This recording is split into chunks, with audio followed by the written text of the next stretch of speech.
스피리추얼 라이프라는 제목으로 말씀을 전하겠습니다. 지지난주였죠. 그리스도로 옷 입는 생활을 하자라는 말씀을 드렸습니다.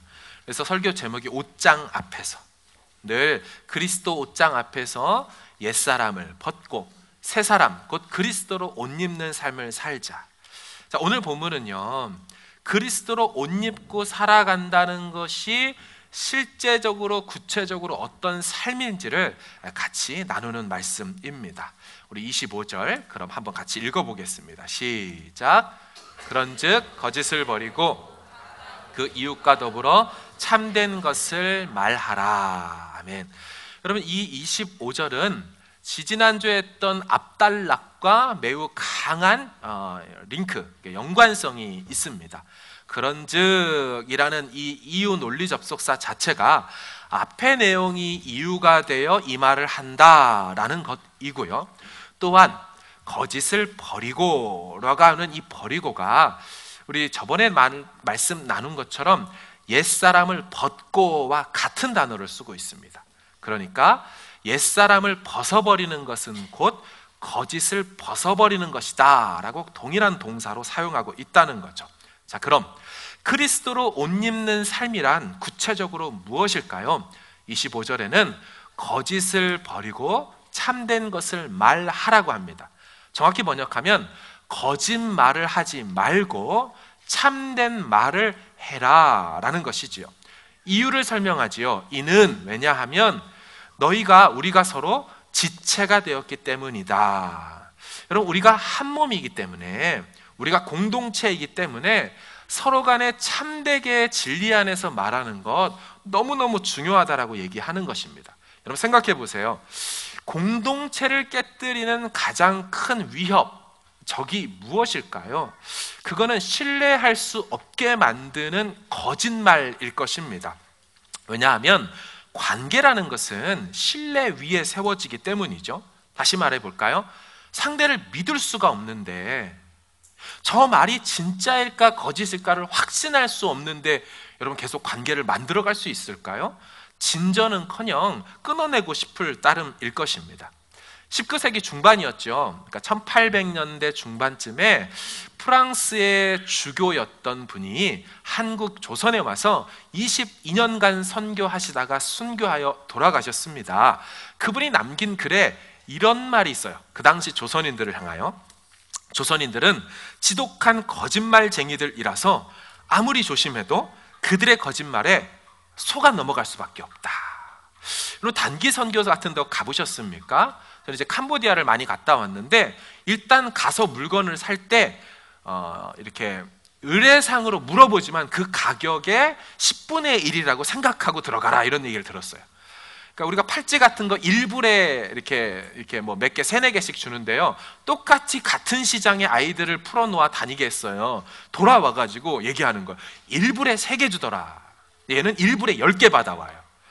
그러니까 가격이 없는 거죠. 정가 개념이 없는 것입니다. 우리 조선도 예전에 그랬던 것이지요. 근데 여러분, 이런 문화가 크게 다르지 않은 것 같습니다. 왜냐하면 오늘날 한국 사회를 보더라도 역시나 믿을 수 없는 것들이 많이 있지요. 여러분, 자연산이라고 하는 광어를 먹을 때 진짜 자연산이라고 하면서 먹기가 쉽지 않아요. 왜냐하면 이게 양식일 확률이 매우 높죠. 저희가 걔한테 물어볼 겁니까? 너 어디서 살다 왔냐? 물어볼 수도 없고, 주인한테 물어보면 당연히 자연산이라고 걸어놨는데 우리가 어떻게 구별해내겠습니까? 수입산 소고기, 뉴질랜드산을, 그죠? 한우라고 속여도 말할 수가 없는 거예요. 뉴질랜드 고기가 맛있으니까 한우가 그런가 보다 알아낼 수가 없는 거죠. 그거 찝어가지고 DNA 검사를 할 겁니까? 뭐 할 겁니까? 짝퉁을 진짜라고 속이지를 않나, 이렇게 물건값을 속이질 않나, 나아가서 주가 조작뿐만 아니라 대국민 사기극을 이렇게 하는 그런 존재들도 있지요. 2004년이었습니다. 제 입장에서 15년 전이죠. 신대원 2학년이 딱 되었을 때 같이 다니던 교회 형님이 타고 다니던 차를 저에게 물려줬습니다. 형수님이 자기한테 더 좋은 차를 줬다면서 그걸 저한테 주셨어요.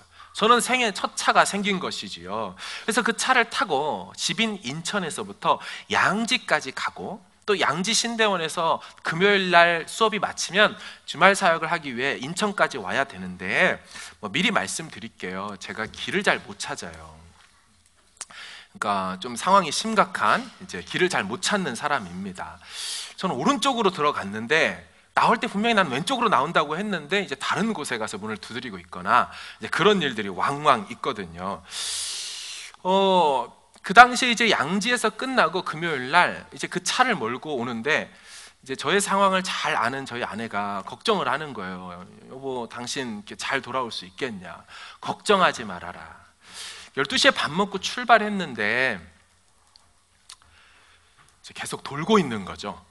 이게 그 고속도로를 도는 겁니다. 팔자 같은 데인데요. 여기를 계속 도는 거예요. 분명히 경기라고 해가지고 들어섰는데 가면 똑같은 길이 또 나오고, 인천이라고 해서 들어갔는데 들어가면 또 똑같은 데 또 나오고. 그래서 밤이 어둑어둑해지는 거죠.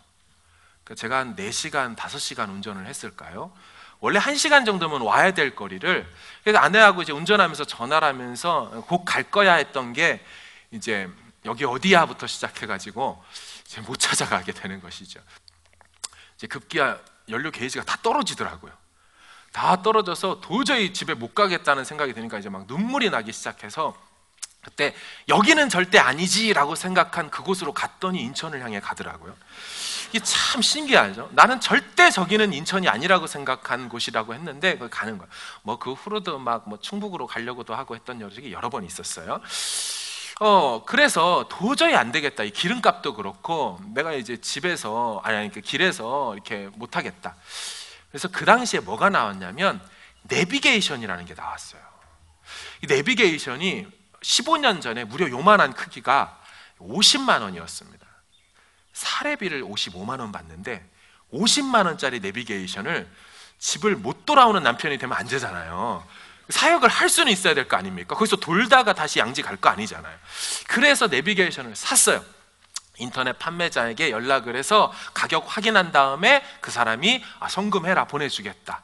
이 순진한 전도사 2학년이 돈을 50만 원을 딱 입금했죠. 그리고 연락이 안 되더라고요. 지금까지 연락이 안 되는 거예요. 제가 부평경찰서에 가서 사이버 수사대한테 다 말했지만 경찰서에도 연락을 못 하는 거죠. 답이 없습니다. 저는 그 외에도 교회에서 사역을 하면서도 속은 게 한두 번이 아니었습니다. 청년 사역을 하잖아요. 목사님, 저는 절대 결혼할 마음이 없습니다. 남자한테 관심이 없습니다. 순진했던 전도사는 그게 정말 그 자매의 중심 어린 마음인 줄 알고 기도하는 거죠. 하나님, 이 자매가 아름다운 믿음의 가정을 이루게 해달라고 했는데 동기 중에 제일 먼저 가는 거예요. 둘 중에 하나인 거예요. 걔가 날 속였던지 응답이 잘 됐던지인데, 그 후로도 여러 유형의, 같은 유형의 자매들이 와서 목사님, 저는 절대 결혼 안 합니다. 항상 그런 친구들이 먼저 시집을 가는 거를 보면서 야, 이 자매들이 믿을 수가 없구나, 이 속이는구나. 제가 교회에 뉴질랜드에 왔습니다. 한 달쯤이 지났어요. 누가 저희 집에 찾아왔습니다. 예전에 광명교회를 다녔다라고 말을 하더라고요. 요즘에 잘 못 나오는데 자기가 일하다가 돈이 떨어졌다는 얘기를 합니다. 자신은 영주권자라고 얘기를 하고요. 그러면서 교회 집사님들 이름을 여럿을 대는데 제가 한 달밖에 안 됐으니 다 모르잖아요. 근데 그 중에 한 분의 이름은 알 것 같더라고요. 그러면서 차에 기름값이 떨어졌으니 기름값을 달라고 하는데, 한편으로 드는 생각이, 기름값이 떨어지면 걸어다니거나 버스 타고 다니면 되지 꼭 굳이 차를 이용할 이유가 있을까? 하면서도 집에 돌아와 아내한테, 그 당시 뉴질랜드 달러가 집에 없잖아요. 얼마 안 됐으니까 긁어 모아서 30불을 줬어요. 주일에 보겠다고 하신 분이 지금까지 등록하지 않고 기다리고 6개월째 있는데 오질 않는 것이죠. 이게 참, 이 세상에 얼마나 거짓과 속임수가 많은지. 아마 그분은 그 교회에 얼마 온지 안 된 저를 이렇게 잘 쉽게 생각하셨나 봐요. 그래서 아마 새로 부임하신 목사님들 여럿이 교회에 당했지 않았을까 이런 생각이 들 정도로, 모르니까 나왔다고, 너 오기 전에 내가 다녔다는데 제가 어떻게 할 겁니까? 지금 바울이 그리스도로 옷 입은 삶의 모습은 이와 같은 거짓이 있는 삶이 아니다라고 말을 하는데요, 우리 요한복음 8장에 예수님 이런 말씀을 하셨습니다. 같이 한번 보겠습니다. 시작. 너희는 너희 아비 마귀에게서 났으니 욕심대로 너희도 행하고자 하느니라. 그는 처음부터 살인한 자요, 진리가 그 속에 없으므로 진리에 서지 못하고 거짓을 말할 때마다 제 것으로 말하나니 이는 그가 거짓말쟁이요 거짓의 아비가 되었음이라. 아멘. 여러분, 마귀의 특징이 뭐냐면 그 안에 진리가 없고요, 진실됨이라는 걸 찾아볼 수 없으며, 그는 거짓말쟁이일 뿐만 아니라 거짓의 아비가 되었다. 이 사탄 마귀가 최초 인간이었던 하와에게 어떻게 해놓습니까? 그거 선악과 먹으면 하나님처럼 된대요. 여러분, 저는 그렇게 말하려면, 그 상품을 팔으려면 먹고 하나님처럼은 못 돼도 그냥 그 수준은 유지해줘야 되잖아요. 여러분, 가짜 약을 이렇게 건강 좋다라고 해서 팔았는데 먹어보니 아무 효과가 없는 거, 에이, 약 속였네, 이 정도는 용납하지 않습니까? 근데 그 약을 먹었더니 내가 죽어버리는 거예요. 지금 그 약 파는 놈이거든요. 이거 먹으면 하나님처럼 될 거라고 허위 과장 광고할 뿐만 아니라 어떻게 됐어요? 먹고 아무 일도 없도록 정도는 해줘야 되는데 아예 그냥 독선악과를 준 겁니다. 그러니까 눈앞에 뻔히 보이는 거짓말을 똑똑히 눈을 쳐다보고 이거 먹으면 너 하나님처럼 될 거야. 그러니까 사탄의 속성 자체가 거짓이라는 거죠. 얼마나 많이 그 짓을 해대는지. 교회 안에도 사탄이 그와 같이 침투해 들어와서 교회 안에, 공동체 안에 이렇게 좀먹는 어려운 일들을 만들어낸다라는 것입니다. 여러분, 그런 의미에서 이렇게 말하는 것 같아요. 거짓말은 그리스도의 몸의 지체의 급소를 찌르는 행위와 같다. 거짓말은. 그러니까 몸된 교회의 급소를 빡 하고 때리는 거죠. 거짓말이라는 것이. 여러분, 급소를 한 대 맞으면 누구라도 팍 하고 꼬꾸라지고 한동안 움직일 수가 없는 겁니다. 이 몸된 교회 안에 거짓이 한번 난입해서 들어오면 교회가 걷잡을 수 없이 힘들어지게 되는 것이죠. 활동도 못하고 성장도 못하고 심한 홍역을 앓게 되는 것입니다. 이나여 바울이 뭐라고 얘기하는 거예요? 그리스도로 옷 입은 생활은 이 거짓이 틈타면 안 된다, 이 거짓과 상관없는 삶을 살아야 된다, 그 말을 하는 것입니다. 두 번째, 어떤 것이 그리스도로 옷 입은 실천적인 삶의 모습일까? 그것은 분노에 대한 것으로 이야기를 하죠. 우리 26절 같이 읽겠습니다. 시작. 죄를 짓지 말며 해가 지도록 분을 품지 말고. 아멘.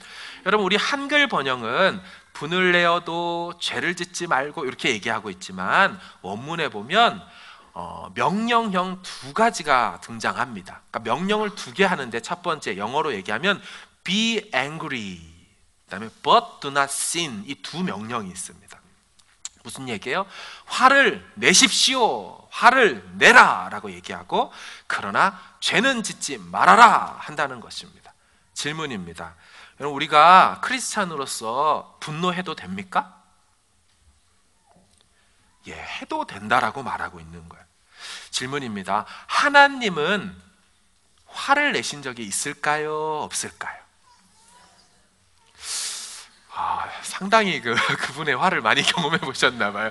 이게 1부 때도 너무너무 잘하시더라고요. 하나님 성질 부리시는 거 느껴보신 거죠? 자, 에베소서 5장 6절 시작. 이로 말미암아 하나님의 진노가 불순종의 아들들에게 임하나니. 아멘. 하나님의 분노, 화냄이 있었다라고 분명히 말하지요.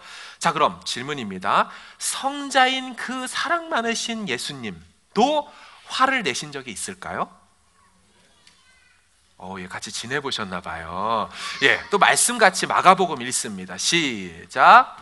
그들의 마음이 완악함을 탄식하사 노하심으로 그들을 둘러보시고 그 사람에게 이르시되 네 손을 내밀라 하시니 내밀매 회복되었더라. 아멘.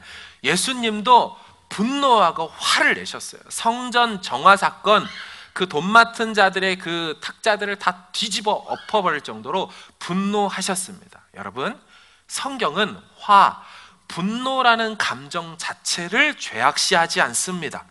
오히려 그 분을 내라라고 오늘 본문은 말하고 있을 정도니까요. 문제가 무엇입니까? 화나 분노를 내야 할 때와 내지 말아야 될 때를 구별하는 지혜가 필요하다라고 지금 말하고 있는 것이고, 그 분냄 이후에 어떻게 처리해야 될지가 중요하다라고 본문은 말하고 있습니다. 자, 그럼 오늘 본문이 말하는 분노, 그 분노는 어떤 종류의 분노일까요? 여러분, 성경에 보면 같은 분처럼 보이지만 의로운 의분이 있는가 하면 불의한 분노가 있습니다. 오늘 본문의 분노는 어떤 맥락 속에서 얘기되는 겁니까? 공동체 안에 아까 말씀드린 거짓이라는 게 들어왔는데 어찌 가만히 있느냐, 공동체가 죄로 오염될 때 너희 그리스도로 옷 입은 사람들은 뭐 해야 된다? 그것에 대하여 분을 내야 된다. 의분을 가져야 된다. 하나님이 미워하시는 그 모습에 대하여 너희도 미움을 가져야 하고, 하나님이 그것을 보고 참아보지 못하고 분내신다면 너희도 같은 감정으로 그 죄된 모습을 향하여 의분을 품어야 된다. 그러니 be angry, 화를 좀 내라. 의분을 표현해라. 죄를 그냥 두고 보지 말아라. 지금 그 말을 하고 있는 것이지요. 여러분, 시편 119편 말씀 같이 한번 볼게요. 주의 율법을 버린 악인들로 말미암아 내가 맹렬한 분노에 사로잡혔나이다. 악인을 바라보며 율법 없는 그들의 모습을, 악한 모습을 바라보며 시편 기자는 뭐예요? 내가 막 타오르는 분노 안에 있었다. 하나님이 그 모습을 그렇게 보듯이 나도 그렇게 여깁니다라고 했다라는 것입니다. 여러분, 우리는 평상시는 서로 간에 온유와 겸손으로 대해야 하지만 공동체에 슬며시 들어온 그 거짓으로 대변되는 악을 볼 때, 죄를 볼 때는 우리는 마땅히 의분을 품어야 하는 것입니다. 그런데 주의사항이 있더라고요. 오늘 본문에 뭐라고 말합니까? 분노할지라도 뭐 하지는 말아라? 죄는 짓지 말아라. 왜 죄를 짓지 말라라고 분과 죄를 왜 연결할까요? 야고보서 1장 말씀 같이 한번 보겠습니다. 시작. 듣기는 속히 하고 말하기는 더디하며 성내기도 더디하라. 사람이 성내는 것이 하나님의 의를 이루지 못함이라. 아멘. 사람의 그런 급격한 어떤 사람으로부터 말미암는 그런 분은, 성냄은 하나님의 뜻과 하나님의 그 옳음을 증명해내지 못하고 오히려 이를 기르치게 되는 일이 발생할 수 있으니 대상과 이유와 목적이 분명한 그런 분만 내야 한다라고 말하는 것이죠. 두 번째 주의사항은 뭐라고 말하냐면요, 오늘 본문에 분을 내라, 그러나 죄를 짓지 말고 뭐라 그래요? 그 분을 해가 질 때까지 뭐 하지 말아라? 품어서는 안 된다 말합니다. 여러분, 해질 때까지 분을 품지 말아야 된다는 말을 만약에 우리가 문자적으로 이해하면 어떻게 되냐면요, 점점 여름이 다가오면 다가올수록 해가 길어지죠. 그러니까 여름이 될수록 더 승질나는 일이, 안 그래도 더운 것 때문에 그렇게 해석하면 안 될 노릇이고, 또 한 가지는 그린랜드 같은 곳에 가면 낮이 3달까지 계속된단 말이에요. 그럼 해가 안 진단 말이죠. 그럼 계속 분을 품어도 되느냐? 아니죠. 지금 이 본문에서 바울이 말하고 싶은 건 마음의 분을 오래 품고 있는 것의 위험성을 경고하는 것이죠. 그 분을 낼 수는 있지만 그 분을 계속 네 안에 둔다면 그건 위험해질 수 있다. 마치 비유를 든다면요, 적의 도발을 막기 위하여 우리가 수류탄을 들고 싸웁니다. 그래서 공동체의 죄라는 것이 스며들어오고 적이 나타나면 우리는 의분을 뿜어서 수류탄을 던져서 그 적을 물리쳐야 되는데, 문제는 그 수류탄을 들고 일과가 끝나고 훈련이 끝났는데도 집에 돌아와 내무반에서 같이 호주머니에 넣고 사는 것이죠. 호주머니에 수류탄을 넣고 막 생활하고 고참이랑 장난질하고 막 깔깔거리다가 이거 빠지면 어떻게 할 겁니까? 이와 같이 위험할 수 있다는 거예요. 또 다른 예를 들면 잠시 필요해서 불을 피울 수가 있어요. 그때 불은 피워야 될 일이 맞아요. 하지만 그 피운 불을 계속해서 그 위에도 들고 다닌다면 얼마든지 위험할 수 있고 다른 사람을 다치게 할 수가 있는 것이죠. 그래서 그럴까요? 26절에 보면 화면을 보여주십시오. 분을 내라, 죄는 짓지 마라, 해질 때까지 분을 품지 마라 하면서 1번에 분을 내어도와 2번에 분을 품지 말고, 한국말로는 같은 분이지만 헬라어 원문에는 다른 단어를 쓰고 있습니다. 첫 번째 오르기조라는 헬라어 단어는 그냥 보통 우리가 분을 내는 앵거에 대한 부분이지만, 두 번째 분은 파로르기스모스라는 단어로 신약에 한 번밖에 나와 있지 않는데, 이 뜻은 뭐냐면 분의 촉발, 분의 변질, 이란 뜻을 갖고 있습니다. 그래서 이것을 사용해서 번역하면 분을 내어도 죄는 짓지 마라, 해가 지도록 분을 품고 있다가는 그 분이 원한으로 변질될 수 있다.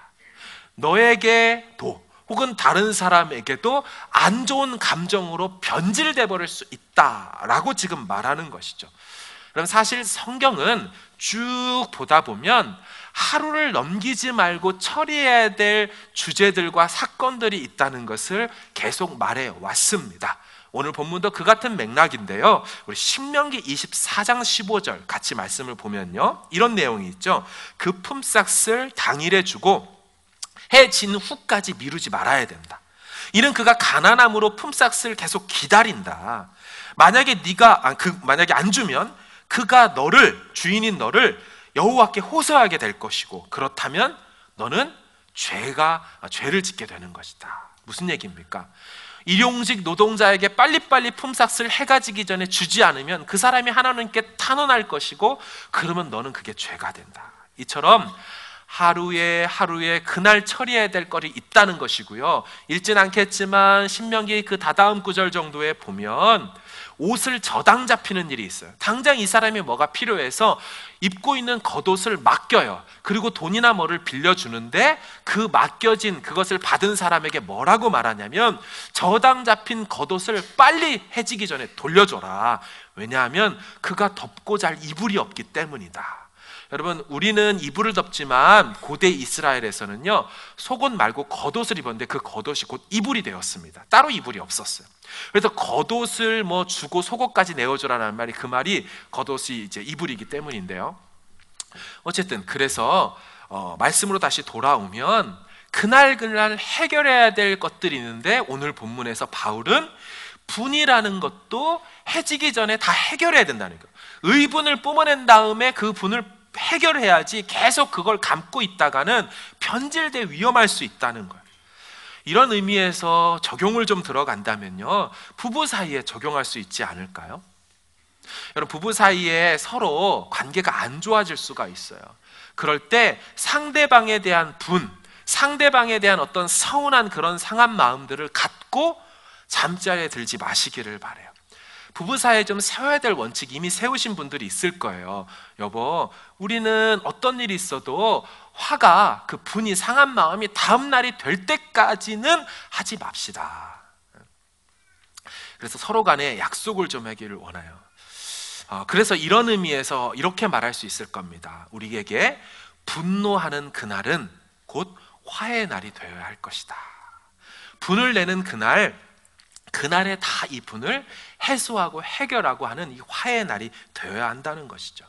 여러분, 이런 말이 있습니다. 한국 사람 중에 순돌이 아닌 사람이 없다. 한국 사람 중에 순돌이 아닌 사람이 없다. 순간적으로 돌지 않는 사람이 없다.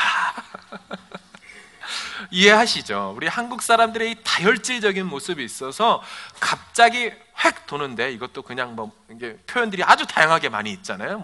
뚜껑이 열린다부터 해가지고. 우리는 순돌이가 될 것이 아니고, 혹은 순돌이 아빠, 순돌이 엄마가 될 것이 아니라 마땅하게 내야 할, 하나님도 미워하고 싫어하시는 그 의로운 분만 내야 할 것입니다. 우리의 삶 가운데 하나님 기뻐하지 않는 부분에 대하여서는 침묵할 것이 아니라 말을 할 줄 알아야 되고요. 혹 그렇게 의분을 품고 그렇게 했을지라도 그걸 가득 안고 밤에 자는 일이 없도록, 그 상한 마음 때문에 그 분노함을 해결하지 못하고 잠자리에 들지는 않도록 해야 되는 것이 바울이 지금 말하고 있는 그리스도로 옷 입는 삶의 구체적인 모습이라는 것이지요. 자, 28절 다음에 뭐라고 얘기할까요? 같이 읽겠습니다. 시작. 도둑질 하는 자는 다시 도둑질하지 말고 돌이켜 가난한 자에게 구제할 수 있도록 자기 손으로 수고하여 선한 일을 하라. 아멘. 여러분 보시면 단순히 그리스도로 옷 입는 삶은 8계명인 도둑질하지 말라 정도가 아니라는 것입니다. 도둑질하는 자는 도둑질 그쳐가 아니고 뭐라 그래요? 도둑질하지 말며 돌이켜 내 손으로 수고하여 다른 사람을 돕는 데까지 나아가라라는 겁니다. 그리스도로 옷 입고 사는 새 생활, 새 삶의 성령의 사람의 삶의 모습은 무엇이냐? 그것은 남의 것을 훔치는 건 당연히 버리고 내 것으로 수고해서 10계명 이상을 살으라라는 거예요. 우리는 10계명을 바라볼 때 우리가 이르러야 될 목표처럼 바라봅니다. 나는 그거는 안 하지라고만 바라봅니다. 아니에요. 예수님께서도 10계명을 넘어서 율법을 완성시키지 않습니까? 너희는 이렇게 들었거늘 나는 너희에게 이렇게 말하노니 하면서 10계명 저편에 저희에 담긴 하나님의 뜻대로 더 넘어 살아야 된다라고 말하시는 것처럼 바울도 지금 무슨 얘기를 하는 거예요? 8계명 하나 안 지켰으니, 제대로 지켰으니 나는 깨끗하다, 그게 아니고 오히려 어려운 사람을 보면 도와주는 데까지 나아가는 10계명이 목표가 아닌 출발이 되어야 함을 오늘 본문을 통해 새 생활의 삶을 사는 우리에게 말씀해 주고 있는 것이죠. 나아가 바울은요, 우리 그리스도로 옷 입는 삶의 모습 속에 손 생활에 대해서 얘기하다가 이제 언어 생활, 입사용에 대한 것으로 이제 바꿔 사제를 전환합니다. 29절 말씀 같이 읽겠습니다. 시작. 내지 말고 오직 덕을 세우는 데 소용되는 대로 선한 말을 하여 듣는 자들에게 은혜를 끼치게 하라. 아멘. 여러분, 말을 한다는 것은요, 우리가 동물과 다르다, 동물과 우리를 구별짓는 중요한 특징입니다. 여러분, 모든 피조물 중에 말하는 존재가 있습니까? 제가 이렇게 딱 얘기를 하면요, 초등부 애들은 손을 펄쩍 들고 구간 줘요 라고 얘기를 합니다. 할 말이 없는 거죠. 야, 그게 말이냐? 그럼 이제 아니죠. 또 얘기를 하는 애들이 꼭 있어요. 그런 애들이 있어요. 돌봐줘야 합니다. 그런 애들은 돌봐줘야 돼요. 우리 집 개는 내 말 다 알아듣는다고, 앉으라만 앉고 서라면 선다고 이런다고. 여러분, 소가 음매, 돼지 꿀꿀, 개가 멍멍 짖거나 울거나 노래하거나 표현할지는 몰라도, 어느 정도 의사교환은 된다 할지 몰라도 언어를 사용하는 존재는 모든 피조물 중에 사람밖에 없는 특징이죠. 하나님 입장에서 모든 피조물을 만들면서 사람에게만 언어를 사용할 수 있는 능력을 줬다는 건 창조주 입장에서 특별한 의도와 계획이 있는 것이죠. 다른 동물들과는 다른 어떤 존재로서 얘기하는 것이죠. 말씀하는 거죠. 여러분, 오직 사람만이 말을 하는데요, 29절에 뭐라고 되어 있냐면, 무릇 어떤 말은 입 밖에도 내지 말아라, 더러운 말. 헬라어 사프로스라는 이 말은 성경 밖에서 어떻게 쓰였냐면요, 고약한 냄새나는 생선을 가리키는 그 고약하다 할 때 그 말을 썼고요, 썩은 나무 열매나 과일 그때 썼고, 혹은 병들어서 죽어버린 폐, 이 병든 폐를 얘기할 때 이 사프로스라는 단어를 썼습니다. 별로 좋은 의미가 아니잖아요. 자, 마태복음에서 예수님 어떻게 쓰셨는지 볼까요? 시작. 이와 같이 좋은 나무마다 나은 열매를 맺고 못된 나무가 나쁜 열매를 맺나니. 그럼 제가 노란색으로 해놓은 못된 나무, 좋은 나무가 있고 못된 나무가 있는데요, 이 못된이라는 단어가 사프로스입니다. 그러니까 좋은 나무란 열매가 쓸모 있고 소출이 좋다라면, 나쁜 못된 나무는 뭡니까? 열매를 먹을 수도 없고 상품 가치도 없는 그런 나무인 거죠. 그러니까 쓸모없고 있으나 마나한 나무를 얘기하는 거예요. 이걸 언어로 갖고 오면 말을 했는데, 우리식 표현으로 좀 바꿀게요. 쓰잘데기 없는 말을 얘기하는 겁니다. 쓸데없는 말. 왜 그런 거 있죠? 열심히 대화하고 돌아가다가 배우자가 차 안에서 이런 말 하죠. 당신은 왜 그런 쓸데없는 말을 했어? 이런, 들어보셨어요? 그런 쓰잘데기 없는 말을 해서 뭐하냐고, 해서 뭐하냐. 본인도 생각하기를, 아이고, 내가 괜히 이런 말 했다. 내 입이 방정이지. 아무 유익이 없는 그 쓰잘데기 없는 말, 유슬리스, 아주 유용하지 못한 말을 지금 뭐 하지 말라고요? 입 밖에도 내지 않는 것이 그리스도로 옷 입은 모습의 한 모습이다 라고 얘기하는 것입니다. 여러분, 말이 중요한 이유가 있어요. 생각보다, 우리가 생각하는 것보다 너무너무 중요한 이유가 있는데요, 우리가 심판날에 하나님 앞에 다 죽어서 서잖아요. 그때 하나님께서 우리를 하나하나 신문하시는데 언어에 대해서 신문하신다고 하네요. 마태복음 12장 말씀 보겠습니다. 시작. 나는 너희에게 이르노니 사람이 무슨 무익한 말을 하든지 심판날에 이에 대하여 신문을 받으리니 네 말로 의롭다함을 받고 네 말로 정죄함을 받으리라. 아멘. 무서운 얘기입니다. 일평생 내가 했던 어떤 말이라도, 어떤 쓰잘데기 없고 유용하지 않는 무익한 말을 했을지라도 하나님 앞에서 내가 했던 말을 가지고 너 참 말 잘했다 라는 말도 듣는가 하면 넌 그게 죄지었던 거야는 정죄함을 받는다 라고까지 말을 하는 겁니다. 두려운 것이죠. 두려운 것이죠. 저는 로마서 14장의 이 말씀 보고 더 두려워지는데요, 같이 한번 보겠습니다. 시작. 네가 어찌하여 내 형제를 비판하느냐? 어찌하여 내 형제를 업신여기느냐? 우리가 다 하나님의 심판대 앞에 서리라.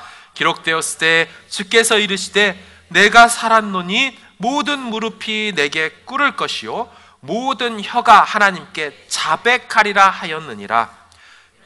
이러므로 우리 각 사람이 자기 일을 짓고 하리라. 아멘. 저는 이 말씀을 볼 때마다 두려움이 찾아옵니다. 왜입니까? 우리가 심판대 앞에 서고 모든 무릎이 그 앞에 딱 꿇고 심판주이신 그분 앞에서 어떤 일을 겪습니까? 지 혀가, 모든 혀가 하나님 앞에 다 자백한다는 거예요. 내가 어떤 말을 했는지 다 고해 바친답니다. 이러므로 각 사람이 자기 일을 하나님께 직접 고해 바친대요. 내가 어떤 말을 했고, 내가 사실은 이렇게 말했지만 속마음이 달랐다라는 것, 혹은 그 당시에 살짝 비틀어 양심에 거스르는 말을 했다는 것들을 속일 수 없이 다 말해야 된다는 겁니다. 이 직고하리라는 헬라어 단어를 보니까 설명해 내리라 라는 뜻을 갖고 있어요. 그래서 다른 성경 번역 보면 낱낱이 아뢰리라, 낱낱이 설명해야 될 의무가 있도다 이렇게 말을 하더라고요. 두려운 것이죠. 내가 사람도 속일 수 있고 정말 아내와 남편도 다 속일 수 있고 애들 앞에서도 속일 수 있는데, 사실은 하나님 앞에서는 했던 모든 말의 진의에 대해 설명해내야 됩니다. 그리고 하나님은 다 알고 계시고요. 그래서 우리의 이 언어 습관은 그리스도를 믿기 전과 믿은 후가 완전히 달라져야 되고, 옛사람의 언어 습관이 아니라 새사람의 언어 습관으로 바뀌어야만 한다라고 지금 바울이 촉구하고 있는 것이죠. 나아가 어떤 말을 그럼 해야 된다라고 말합니까? 29절을 좀 보여주시면 이런 말이 있어요. 무릇 더러운 말은 너희 입 밖에도 내지 말고, 뭐라고 합니까? 오직 덕을 세우는데 워킹, 소용되는 대로, 작동되는 대로 선한 말을 해라. 그러니까 네가 선한 말을 하는데 그 선한 말은 덕을 세울 수 있는 선한 말로 네 입에서 내야 한다. 인하여 그것을 듣는 자들에게 뭐가 끼치게 해라? 은혜가 끼치게 되어야 된다. 여러분, 잠언 12장 말씀을 좀 보시면요, 이런 말이 있어요. 칼로 찌름같이 함부로 말하는 자가 있거니와.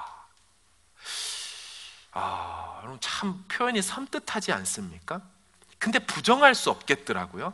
누구와 대화를 하거나 누가 나한테 딱 찾아와서 하는 말이 정말 듣고 나면 칼로 저를 확 찌르는 것 같은 거죠.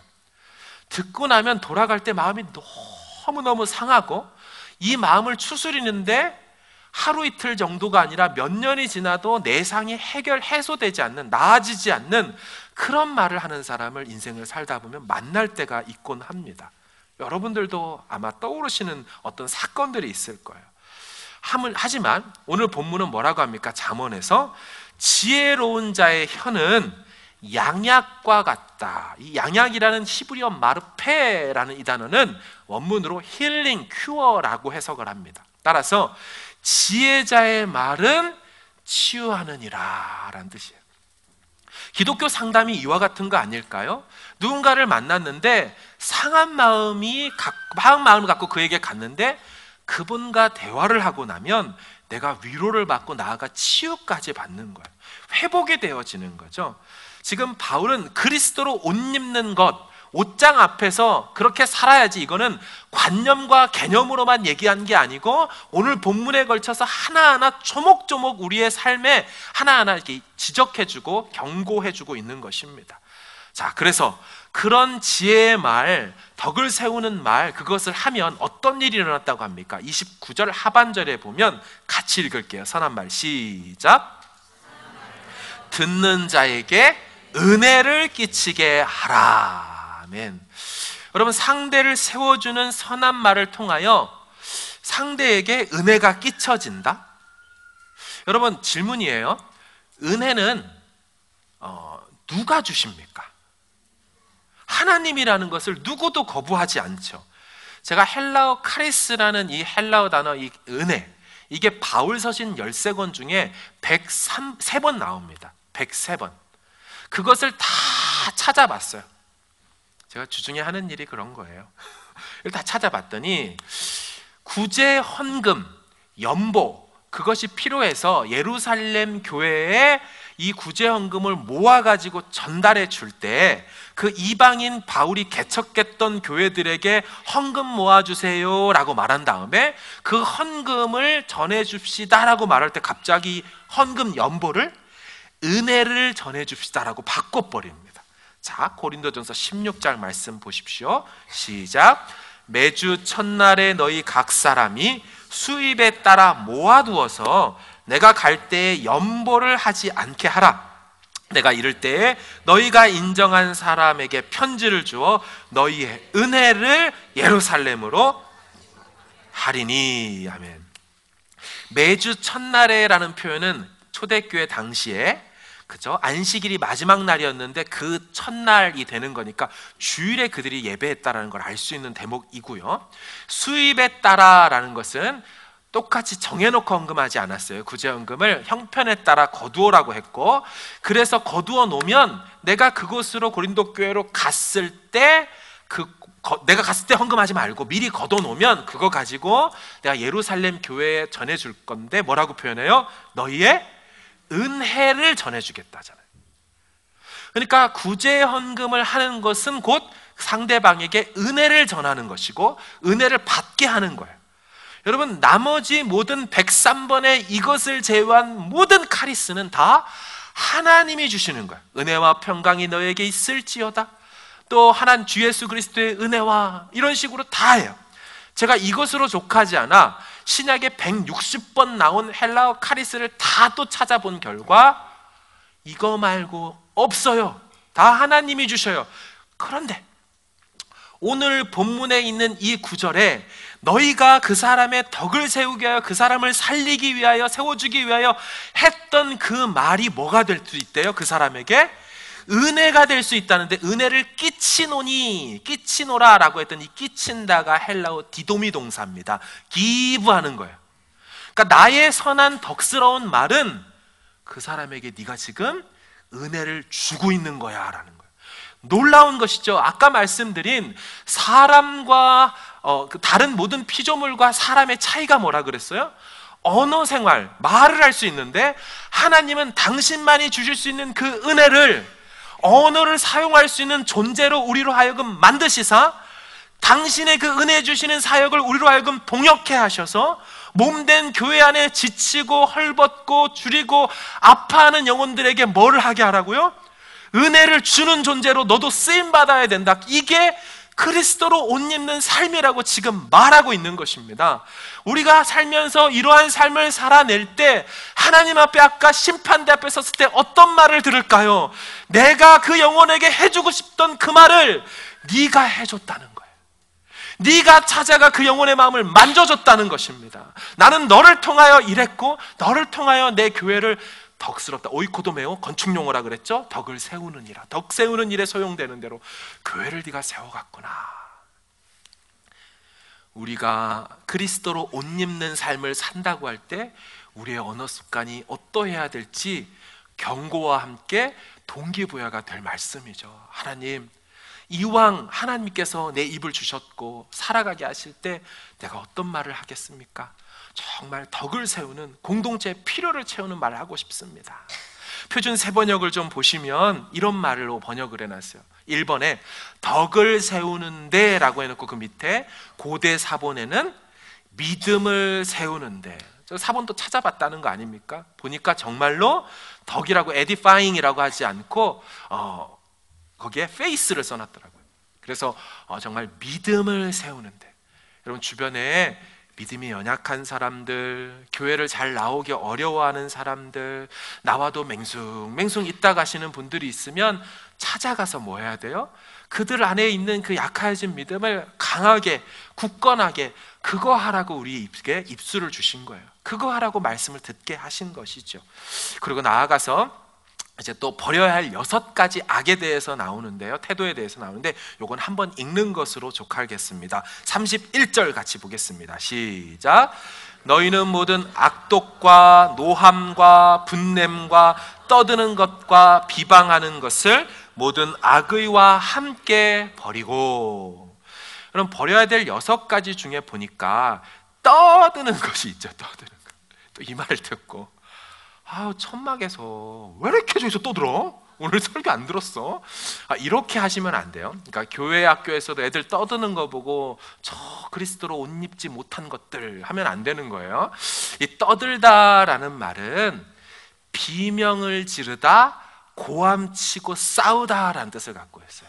그러니까 단순히 떠드는 게 아니고 그냥 막 열심히 나누라고, 교회가 막 나누느라고 왁자지껄 웅성웅성 그게 얘기 아니라 손가락질, 삿대질을 하면서 너가 어떻고, 네가 목사야, 네가 집사야, 네가 장로야, 권사야, 이렇게 교회 안에서 고성방가로 싸우는 것은 버려야 된다. 이게 그리스도로 옷 입은 거다. 다른 건 다 이해하실 것 같아서 제가 설명 안 하고요.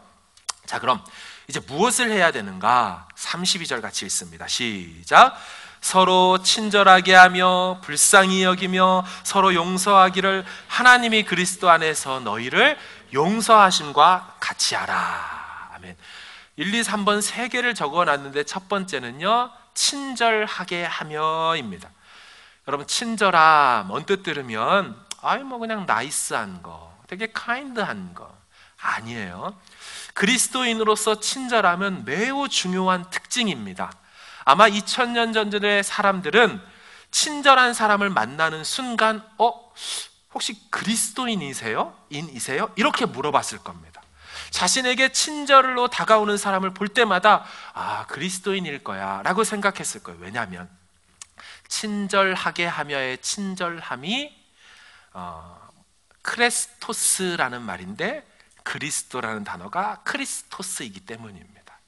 그러니까 그리스도인이라고 말할 때마다 그들은 친절한 존재라고 어감적으로 느꼈을 거고, 누가 친절하다라고 말할 때는 저 사람 그리스도인이 아닐까라는 어감 속에 살았기 때문에 친절함은 성향이 아닙니다. 원래 나는 싹싹해요가 아닙니다. 나는 원래 그런 배경 속에 살았고 난 원래 무례해요. 난 원래 퉁명스러워요. 속만 따뜻하지. 속사람 지내보면 알아요. 과연 성경이 이렇게 얘기할까요? 그렇지 않습니다. 우리의 본성과 모든 것을 그리스도를 구주로 영접하는 순간 바뀌어냈다면 우리 삶은 무례함과 퉁명함과 어둡거나 화난 표정이 아니고 불친절과 못 본 채가 아니라 항상 친절하게 그 사람들에게 대할 때 세상 사람들도 저 사람이 그리스도인이구나, 이걸 알 수 있게 된다는 것이죠. 두 번째는 무엇을 얘기합니까? 불쌍히 여기며. 한글 킹제임스 버전을 좀 보시면 불쌍히 여기다를 이렇게 번역을 했어요. 너희는 서로 친절하고 노란색 다정다감하다. 영어로 보니까 이게 tender hearted라고 돼 있더라고요. Love me tender. 엘비스 프레슬리 노래가 생각나더라고요. 이 tender라는 단어를 볼 때마다. 그래서 정말 그렇게 다정다감함을 얘기하는 것일까? 라고 봤더니 이 단어의 원래 뜻은 훨씬 더 강렬한 의미를 갖고 있습니다. 헬라어 스프라그콘논이라는 어원에서 나온 불쌍히 여기다라는 단어인데, 이 어원, 이 단어가 갖고 있는 뜻이 뭐냐면, 여러분 가룟 유다가 예수님 배반하고 은 30에 팔아먹은 다음에 그가 어떻게 해요? 자살을 하잖아요. 그가 자살했던 방식은 아마 높은 데서 뛰어내렸을 것으로 보여요. 자, 사도행전 1장 18절에 보면 곤두박질 쳤다는 표현이 있는데요. 자, 보겠습니다. 이 사람이 불의의 삭스로 밭을 사고 후에 몸이 곤두박질 쳐졌다. 이거 뭐 여기서 이렇게 곤두박질해서 죽지 않잖아요. 높은 데서 떨어진 것으로 보입니다. 곤두박질 쳐서 그 위치도 추정되는 것이 있는데 나중에 기회가 되면 하고요. 그 곤두박질 쳐져 배가 터져 뭐가 나왔대요? 창자가 나왔다. 이 창자가 불쌍히 여기며의 어원 단어입니다. 스프라즈콘논. 그러니까 무슨 얘기냐면, 상대를 불쌍히 여긴다는 말은 창자를 느낀다라는 뜻으로 받아들일 수 있는 것이죠. 여러분, 마음이 상하거나 시련을 당하거나 극심한 어떤 슬픔이 올 때 어떻습니까? 여기만 아려요? 진짜 큰 일을 당하면 이게 내려오지요. 여기까지 내려오지요. 아마 그런 느낌으로 불쌍히 여기다라는 컴패션이라는 단어를 만들었던 것 같습니다. 여러분, 이렇게 상대를 향하여 불쌍히 여기는 그 마음을 가진 사람이 그리스도로 옷 입은 사람이고요. 그 그리스도로 옷 입은 불쌍히 여기는 사람은 어떠한 행동을 한다라고 결국 세 번째 말하고 있습니까? 서로 용서하기를. 용서하다는 말은 영어로 forgive잖아요. 이 카리조마이라는 헬라어 단어가요, 용서하다도 되지만 give freely라는 뜻을 갖고 있어요. 그냥 대가 없이 주다예요. 자, 이 단어가 로마서 8장이 어떻게 쓰는지 한번 같이 읽겠습니다. 노란색인데요. 자기 아들을 시작. 아끼지 아니하시고 우리 모든 사람을 위하여 내주신 이가 어찌 그 아들과 함께 모든 것을 우리에게 주시지 아니하겠느냐. 저게 카리조마이. 주시지 아니하겠느냐, 용서하지 않겠느냐, 같은 단어예요. 용서는 무엇이냐면 조건 없이 줘버리는 것입니다. 용서는 무엇이냐면 상대방이 죄를 인정하고 그것을 고백하니 내가 해주는 액션이 아니에요. 상대방이 죄를 인지하든 못하든 간에 내가 내 편에서 해주는 게 용서인 거예요. 받을 준비가 안 됐어도 내 편에서 그냥 줘버리는 것, 거저 내주는 것. 그러니까 하나님이요, 자기 아들 독생자를 우리를 위해서 내주면서 모든 것과 함께 다 내줄 때 우리가 하나님 앞에 죄 고백을 해서 줬습니까? 우리는 여전히 죄 가운데 있어서 아직 우리가 죄인 되었을 때 그 일을 하신 겁니다. 지금 이것을 똑같이 하는 모습이 너희가 하나님을 닮은 모습이고 너희가 그리스도인으로서 그리스도의 삶을 살아내는 존재이다라고 지금 그 말씀을 하고 있는 겁니다. 우리의 상황으로 좀 점검해 볼까요? 그런 의미에서 여러분, 배우자를 용서하셔야 돼요. 예전에 했던 시댁과 또 너네 처갓집에서 했던 여러 가지 일들에 대하여, 혹은 어떤 중요한 사건 속에 내게 했던 것들에 대하여 그 상한 마음을 계속 해가지도록 품고 있으면 아니 되는 것입니다. 빨리 넘겨주셔야 돼요. 용서해 주셔야 돼요. 잘잘못을 따지려면 한두 끝도 없는 것이겠죠. 그러고 따져서 뭐 할 겁니까? 그게 아니고 우리가 그리스도인인 것을 상대방에게 보여주셔야 돼요. 그건 뭡니까? 그리스도가 하셨던 것, 하나님이 하셨던 그냥 줘버리는 것, 그냥 내어주는 것. 여러분, 자녀들을 이런 의미에서 또한 용서하셔야 됩니다. 아이만 보면 화가 나고 저놈 때문에, 쟤 때문에 라고 생각하며 상한 마음이 들 때가 있어요. 이게 누적되고 반복됐다 보니까 그 똑같은 일을 할 때마다 엄마나 아빠는 확 순돌이가 되는 경향이 있어요. 아이들 앞에서 순돌이 아빠 되는 거죠. 그럴 것이 아니라는 거예요. 용서해 주셔야 돼요. 이해해 주셔야 돼요. 나아가 여러분의 부모님을 용서하셔야 됩니다. 여러분들의 부모님을. 엄마가, 아빠가 어릴 적에 내게 했던 것, 나 결혼할 때 서운하게 하셨던 것, 또 뉴질랜드 왔을 때 정말 서운하게 하셨던 것, 어떻게 다른 형제들한테는 저렇게 하면 나한테는 저렇게 했을까는 세상 다른 엄마 아빠에게 찾아볼 수 없던 행동을 했던 그 아버지 어머니가 내게 죄를 고백해서 용서하는 게 아니에요. 그건 화해의 단계예요. 화해는 그 다음이라 그랬잖아요. 내 편에서 떠나보내야 돼요. 그 상한 마음과 그 모든 죄들을 다 떠나보내셔야 돼요. 떠나보내셔야 돼요. 여러분, 그리고 한인들을 용서하십시오. 여러분들이 이 땅에서 살면서 만났던 뉴질랜드 한인들을 용서하셔야 됩니다. 뉴질랜드 목회자들과 여러분들이 경험했던 교육자들을 용서하셔야 돼요. 그것을 계속 안고 있으면 우리에게 좋을 게 없는 것입니다. 우리는 그리스도인 안 된 거예요. 우리가 우리에게 죄 지은 자를 사하여 준 것 같이 우리의 죄도 용서해 주십시오라고 우리가 맨날 이렇게 기도하면서 그 용서를 구하면, 우리가 이 용서를 하지 않고 있다면 우린 그리스도인이 아닌 것이죠. 그리스도로 옷 입는다는 것은 이와 같이 프리리 기부해 주는 것입니다. 여러분, 정리하면 어떻게 됩니까? 거짓말, 의로운 분, 품었고, 유효기간을 잘 지키고, 도둑질하지 말고, 돕고, 무가치한 말, 쓰잘데기 없는 말 하지 말고, 덕 세우고, 은혜를 주는 삶 되고, 악독 떠드는 거 하지 말고, 친절하고, 불쌍히 여겨, 또 용서해라. 여러분, 지금 이렇게 많은 얘기들을 했는데 들으면서 좀 이상하지 않으셨어요? 제가 모든 본문을 다 설교하지 않았기 때문입니다. 일부러 두 구절을 빼고 설교했다는 것이죠. 27절과 30절입니다. 화면으로 같이 읽겠습니다. 시작. 마귀에게 틈을 주지 말라. 하나님의 성령을 근심하게 하지 말라. 아멘. 여러분, 오늘 설교는요 매우 도덕적으로만 들릴 겁니다. 오늘 설교를 들으면서 또 윤리 시간 같다. 저도 이것을 준비하면서 어떤 생각이 들었냐면, 내가 도덕 선생님인가? 내가 윤리 교사인가? 아니더라고요. 분명히 윤리와 도덕처럼 도둑질하지 말고, 거짓말하지 말고, 똑바로 말하고 살고, 불쌍히 여기고 용서하라는 일반 세상에서 들을 수 있는 그런 윤리처럼 보이지만, 그 윤리 이면에 뭐가 있었어요? 25, 26절 다음 27절에 뭐가 나와요? 마귀에게 틈을 주지 말라.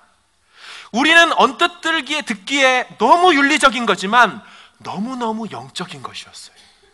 너무너무 윤리 도덕적인 것이었지만 사실 그 이면에는 마귀의 전쟁과 영적 싸움의 한 복판에 있었다라는 거예요. 여러분, 넷바이블과 NIV 성경 좀 보여주십시오. 뭐라고 돼 있어? 마귀에게 틈을 주지 말라. 뭐라고 번역해요? 마귀에게 opportunity, 기회를 주면 안 된다. 걔가 우리에게 쳐들어올 그 기회를 주면 안 되고, 두 번째 a foothold죠. 뭐랍니까? 발 디딜 틈을 주면 안 된다. 공동번역, 악마에게 발붙일 기회를 주면 안 된다. 우리는 그냥 생각하기에 거짓말하지 않는 것, 순돌이가 되어져서 그냥 한번 화를 내면서 나는 뒤끝이 없으니 괜찮아, 아니라는 것입니다. 의분이 아닌 사람의 성냄으로 해버리면 그게 뭐가 돼요? 사단에게 발목 잡히는 거고요. 이게 영적 싸움이었다는 거예요. 여기에서 우리가 영적으로 완전 봉쇄, 완전히 우리가 막아서지 않으면 사탄은 그걸 통하여 기선을 잡게 된다라는 것입니다. 나아가서 28, 29절 다음에 있는 30절에 뭐라고 해요?